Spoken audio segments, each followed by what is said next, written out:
सलामु अलैकुम दोस्तों, असदुद्दीन ओवैसी मस्जिद में नमाज पढ़ने जा रहे थे तो पुलिस ने रोका। तो फिर इसके बाद जो हुआ उसे देखकर सब लोग हैरान और परेशान हो गए।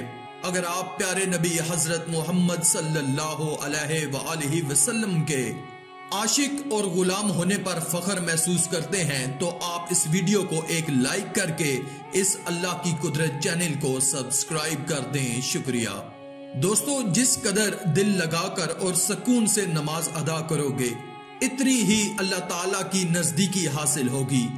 नमाज को मत कहो कि मुझे काम करना है, बल्कि काम को कहो कि मुझे नमाज पढ़नी है। दोस्तों, आपको एक बात बताता चलूं, पता नहीं आपको अच्छी लगे या ना लगे, जो लोग दूसरों को अपनी दुआओं में शामिल करते हैं, खुशियां सबसे पहले उन्हीं के दरवाजे पर दस्तक देती हैं। आज असदुद्दीन ओवैसी को लेकर एक बहुत ही बड़ी खबर आ रही है, जिसके बारे में आपको इस वीडियो में बताया जाएगा।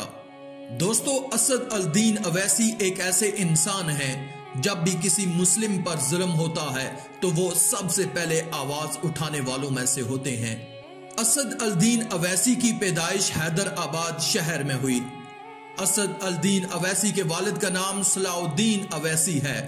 सलाउद्दीन ओवैसी भी एक सियासतदान थे, जिन्होंने लगातार 6 बार जीतकर हैदराबाद पर हुकूमत की।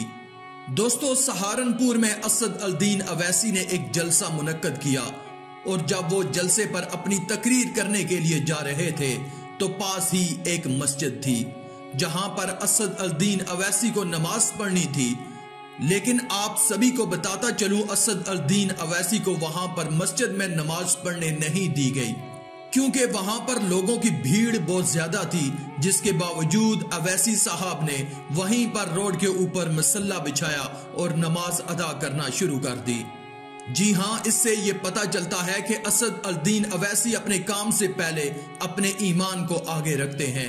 अल्लाह को राजी करना ही उनका असल मकसद है और अल्लाह की मखलूक की खिदमत करना और उनकी परेशानियों को जानकर उनके हक के लिए लड़ना, यही असदुद्दीन ओवैसी साहब का किरदार है।